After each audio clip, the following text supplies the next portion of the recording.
अस्सलाम वालेकुम and welcome to our channel painless TV. मैं हूं शगुफ्ता यास्मीन यानी कि SY और मेरे साथ यहाँ पर रेजा मौजूद हैं। जिस सेगमेंट में आपको हमारा साथ है वो है सिंगार विद रेजा। आज रेजा से पूछते हैं कि भाई वो क्या बताने जा रही हैं। हाँ भाई रेजा, क्या करेंगी? यहाँ पे एक बड़ी अच्छी सी बुकलेट भी मौजूद है, कुछ प्रोडक्ट भी मौजूद है, तो ज़रा आप बताएंगी क्या कर रहे हैं? शगुफ्ता, सबसे पहले तो ये है कि इतने सारे प्रोग्राम्स हम कर चुके हैं और डाई के हवाले से भी कर चुके हैं, स्टिकिंग के हवाले से भी कर चुके हैं, लेकिन आज मैंने थोड़ा सा कंबाइन किया है। अच्छा। यानी वो लोग जिनके बाल जब बढ़ जाते हैं और वो बाल नीचे जब आ जाते हैं तो बालों का जो है टेक्सचर ही बदल जाता है। एक तो उसमें रफनेस बहुत आ जाती है, दूसरी बात ये है कि उन बालों में 2-3 कलर्स प्रोमिनेट हो जाते हैं। अब जब 2-3 कलर प्रोमिनेट होते हैं तो उसमें ये होता है कि एक तो उनको एक लेवल पे, जब आप नया स्टिक लेने जाते हैं तो फिर आपको एक लेवल करना होता है। अगर आपने उसी में ही 2-3 टोन्स में अगर आपने स्टिकिंग ली तो उसमें होता क्या है कि बाल जब हम स्टिकिंग देते हैं तो ऊपर के बाल अलहदा हो जाते हैं और नीचे का कलर अलहदा नज़र आता है। आप जब भी स्टिकिंग दें तो आपको चाहिए कि पहले लेवल जो है एक जैसा होना चाहिए।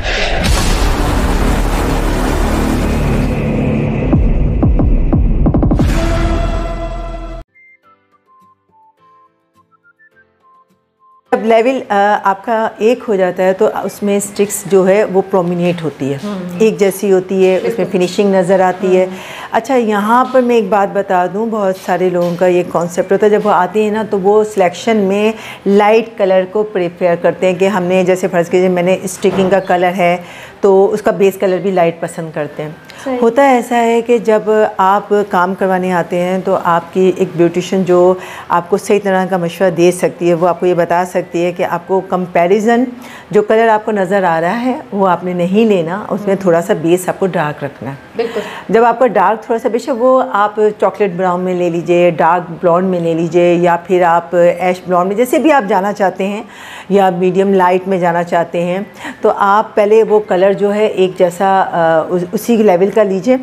और कम से कम जो है, क्योंकि आपको ये पता होना चाहिए कि जब आप स्टिक्स आप अप्लाई करते हो एप्लीकेशन, तो जब ऑलरेडी जब आप वॉश होते हैं तो आपका कलर भी फेड होता है हल्का सा।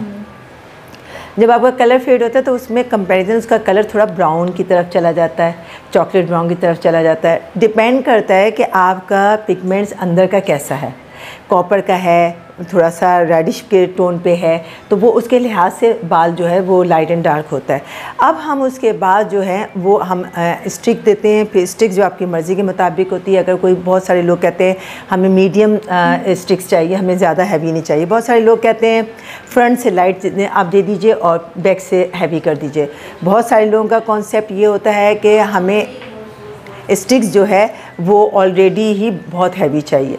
तो आप थोड़ा सा क्लाइंट की जो है मर्ज़ी के मुताबिक चलते हैं, आपको पहले उससे थोड़ा मशवरा करना चाहिए। देखें शगुफ्ता, बहुत सारी, ये मेरे पास एक लॉरियल की जो है बुकलेट है, बहुत अच्छी, इसमें कलर्स कॉम्बिनेशन दिया हुआ है। तो इसके बाल बहुत अच्छे लगते हैं। ये देखें, इसमें क्या है कि डार्क, अच्छा बेस हमेशा आप डार्क रखें। अगर आप पूरे बालों को ब्लॉन्ड की तरफ लेके जाते हैं या आप समझते हैं कि आपको बहुत लाइटर कलर शो ऑफ करना है, तो आप अपना बेस, इनर बेस जो है वो डार्क की तरफ चले जाए। और ये डार्क इतना भी नहीं है, थोड़ा चॉकलेट ब्राउन की तरफ चला गया है, डार्क ब्लॉन्ड की तरफ आप रख सकते हैं। तो ये लुक आपका, ये जो आपका बेस जो है, जो स्कैल्प का आपका हिस्सा है, वो आपका ऐसा ही होना चाहिए, खूबसूरत। मतलब देखिए ना, ये चीज़ें होती हैं, थोड़ा सा आपको मालूम होना चाहिए। ये तो महागनी कलर है, लेकिन मैं इसी तरह आपको थोड़ा सा चाह रही हूँ कि वो भी दिखा दूँ जो लॉरियल के। ये देखें स्टिक्स, अब ये डार्क कलर है, और डार्क कलर के साथ जो है इसकी बहुत ही प्रोमिनेट मीडियम क्लास की जो है स्टिक्स हुई हैं।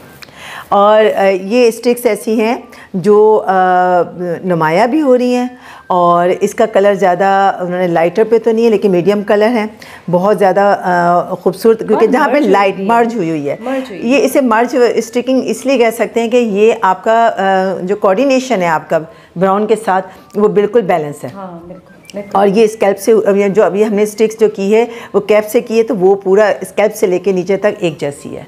ये नहीं है कि कहीं से कोई आपकी स्टिक्स में कोई कहीं से ज़्यादा है कहीं से कम है। पोनी भी उनकी खूबसूरत लग रही है। बहरहाल मेन चीज़ जो है वो आपको आइडियाज़ होने चाहिए। ये देखिए बेस, अगर आप गौर से देखें तो आपको आपका बेस जो है हमेशा डार्क मिलेगा। स्कैल्प शेफ्ट का हिस्सा आपका नीचे जो है लाइटर पे है, बाकी स्कैल्प का हिस्सा जो है वो डार्क पे चला जाता है।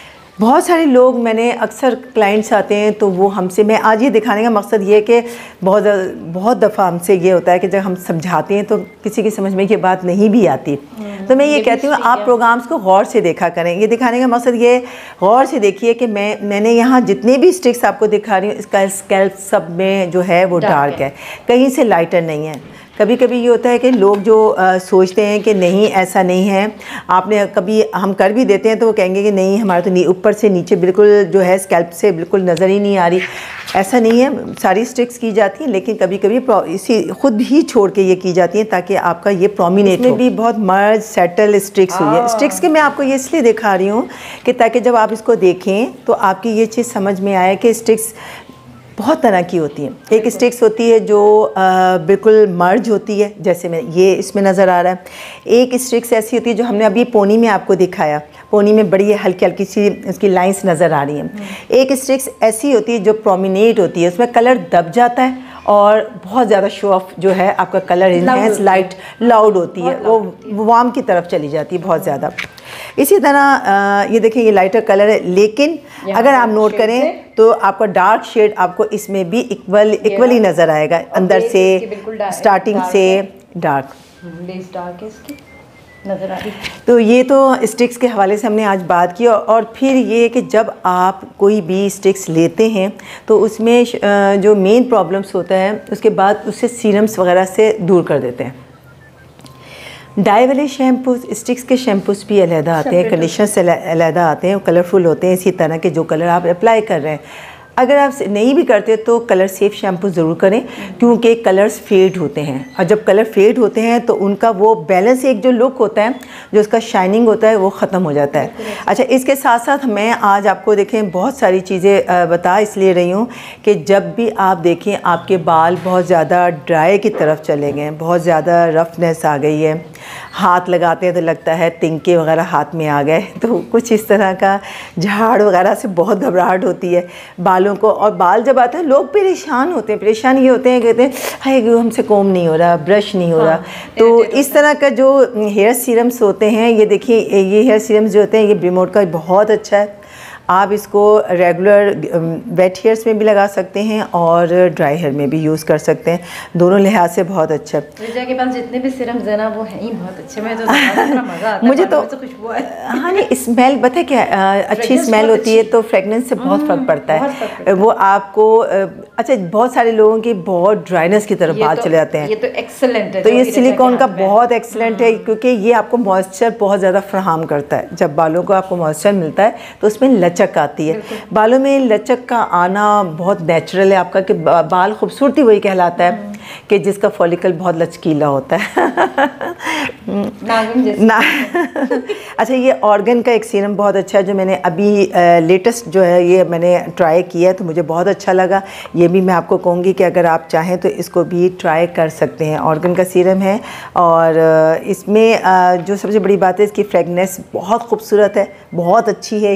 इनहेल आप करें तो आपको मज़ा आता है और जब लाइवली फील करते हैं जब आप उसको बालों को लगाते हैं तो बहुत लचकीले से बाल हो जाते हैं। अच्छा, ये भी ये आपका जो है इन्फ्यूजन और सिल्क इन्फ्यूजन होता है और ये बालों में अगर आपके रफनेस बहुत ज़्यादा आ जाती है, ये भी मुझे बहुत पसंद है। मैं अपनी पसंदीदा चीज़ें आपको इसलिए शेयर कर रही हूँ कि जिसका इस्तेमाल मेरी ज़िंदगी में बहुत ज़्यादा है, कि मैं अपने क्लाइंटल को जो यूज़ करती हूँ। सही, ये वो होता है जब आपके बहुत रफ हो जाते हैं, बाल सुलझ नहीं पाते, तो आप इसको अगर हल्का सा थोड़ा सा लगा लें तो बाल स्ट्रेट हो जाता है। अच्छा, तो उसमें एक चमक भी आती है और आपकी खूबसूरती बालों की बढ़ जाती है और स्ट्रेट भी हो जाता है। अच्छा, सही। तो ये सारी चीज़ें थी और स्ट्रिकिंग के हवाले से जो है आज का शो है।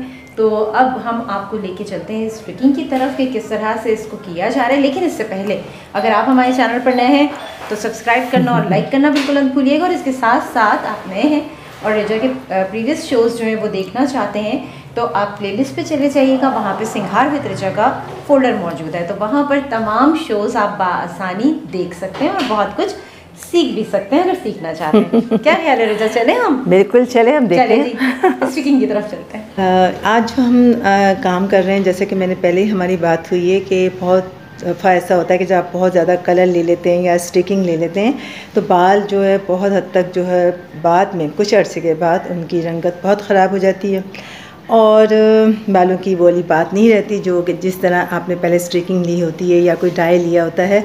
आज हम जो कलर सबसे पहले करेंगे इनके बालों का, देखिए नीचे का बाल जो है बिल्कुल कहीं से स्ट्रिक वाले बाल हैं, कहीं से आपको कॉपर में नज़र आएंगे और कहीं से इनके बाल ऊपर से जो इनका टॉप है वो उनका अच्छा खासा ब्लैक कलर है। तो आज हम सबसे पहले एक कलर देंगे और देखते हैं कि इनके बालों में कलर कौन सा दिया जाता है। हमारी जो मॉडल हैं उनको मतलब उनकी जो पसंद ये है कि थोड़ा सा ब्राउन की तरफ जाएं और एक जैसा लेवल हो जाए सारे कलर का, उसके बाद फिर हम इनको स्ट्रिक्स देंगे। ठीक है, हम लेते हैं स्टार्ट। कलर जो है इस बार शुरू कर दिया ताकि पूरे बालों में जो है थोड़े थोड़े चंक्स लेके इसके पूरा कलर लगा दिया जाएगा।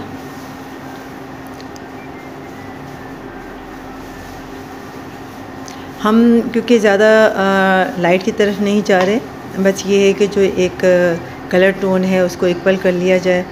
और दूसरी बात ये है कि थोड़ा सा जो इनका टॉप हेड है वो थोड़ा सा जो बहुत ज़्यादा डार्क मीडियम ब्राउन की तरफ है, बल्कि मैं ये कहूँगी मीडियम ब्राउन से थोड़ा डार्क की तरफ चला जाता है, क्योंकि नीचे तो स्ट्रिक्स वगैरह बढ़ने की वजह से लाइटर कलर आ गया, लेकिन जो ऊपर का है वो काफ़ी डार्क है।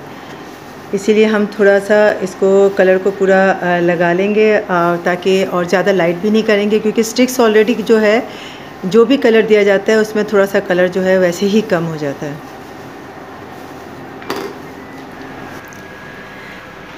देखिए ये सारे बाल जो हैं इस वक्त उन पे कलर अप्लाई कर दिया गया है और ठीक तकरीबन 40 मिनट्स के बाद जो है हम इनका वॉश करेंगे और इसके बाद हम देखेंगे कि इनका कलर हमें कैसा मिलता है। और जितने भी मुख्तलिफ टोन्स नज़र आ रही थी उनको जो है वो हम एक जैसे लेवल पे ले आएंगे।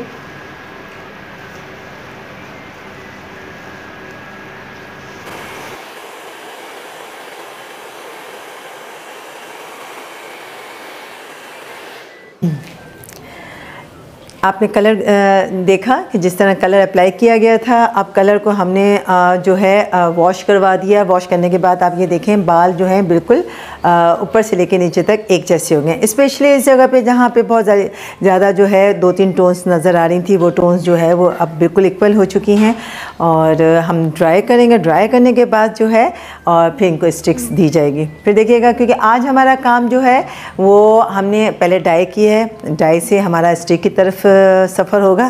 पहले हम डाई कर चुके हैं जो कि हमारे 2-3 कलर्स के इनके बाल थे जो हमने एक कलर में दिया है। अब हम जो है स्टिकिंग जो है वो करना बताएंगे कि इसके ऊपर फिर स्टिकिंग कैसे की जाती है।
जी, तो स्ट्रिकिंग जो है वो कंप्लीट हो चुकी है और मॉडल हमारे साथ यहाँ पर मौजूद है। मुझे तो इनकी स्ट्रिकिंग बहुत अच्छी लग रही है, क्योंकि मैं जब आई और शूट हमने शुरू किया तो इनकी लुक में और अब की लुक में बहुत डिफरेंस है, और अब बहुत प्यारी लग रही है। प्यारी हैं। हाँ। और ये कहेंगे सोने पे सुहागा, और अच्छी लग रही है, कर रही है, स्ट्रिकिंग सूट कर रही है, बहुत सूट कर रही है। और इकरा की बात ये, इकरा अमेरिका में रहती हैं। इकरा आजकल आई हुई थी, और जब लास्ट टाइम आई थी तब भी इन्होंने स्ट्रिकिंग करवाई थी, और अब माशाल्लाह इनकी शादी हो रही है तो उन्होंने फिर स्ट्रिकिंग करवाई है, और इनको स्ट्रिकिंग बहुत सूट करती है। मेन चीज़ होती है कि बहुत अपने जो लुक होता है वो उसको जिस लुक में वो देखना चाहता है, और स्पेशली अगर कोई लुक चेंज किया जाए और वो मॉडल जो है या क्लाइंट जो भी है वो सेटिस्फाई हो जाए, तो ये हमारे लिए बहुत अप्रिसिएशन होता है। तो इकरा, आपको कैसा लगा? No, I just wanted to say thank you so much. It was such a good experience, even this time and last time. And I love my look. Thank you so much. Welcome again. To step in. Thank you Iqra. और माशाल्लाह से बहुत अच्छा look आया है इकरा का। Look ये कहना चाहिए कि थोड़ा सा जो है ना एक सॉफ्ट लुक की तरफ चला गया, और इतनी ज़्यादा इन्होंने स्टिकिंग जैसे मैंने आपको दिखाई थी, इन्होंने भी हमें आके ऐसी शेड दिखाया था कि मतलब मुझे ये स्टिकिंग चाहिए, ये कलर चाहिए। ये और बात होती है कि वो थोड़ा सा जैसे ब्राइट, मैंने आपको बताया ब्राइट था, मैंने इनको बताया इकरा, मैंने आपसे यही बात कही ना कि थोड़ा बेस डार्क रखें, स्टिकिंग उसमें नुमाया होगी, और इन्होंने मेरी बात पे अमल भी किया, और बाकी इसी वजह से इनकी स्टिकिंग बहुत खूबसूरत आई है। बिल्कुल, और बहुत अच्छा सा एक लुक जो कि हर कहना चाहिए लड़की की ख्वाहिश होती है, हर खातून की ख्वाहिश होती है, जिनमें सबसे अच्छी लगे, और ख़ास तौर पर शादी में तो एक अपना लुक चाहिए होता है, और फ़ौरन उसके बाद फिर वलीमा है, और उसके बाद फिर दावतें हैं, तो जाहिर सी बात है ये सारी तैयारियां पहले से करनी बहुत ज़रूरी होती हैं। तो भाई ऑल द बेस्ट आपकी शादी के लिए, आपके फ्यूचर की लाइफ के लिए। आप इतनी दूर से आई, और सबसे बड़ी बात है कि आपने एतमाद किया दोबारा से हम पर, और दोबारा अगेन आपने अपनी रिपीट की स्टिकिंग को। I am very happy to see you again. Every time I come here, this is the only place I'm gonna be in. Thank you. Thank you so much once again. Thank you for all your services. Thank you, Stephen. Means a lot. Okay, और अब शगुफ्ता यास्मीन यानी कि SY और रिजा को दीजिए इजाज़त। हम फिर मिलेंगे एक नए व्लॉग के साथ। खुदा हाफिज़।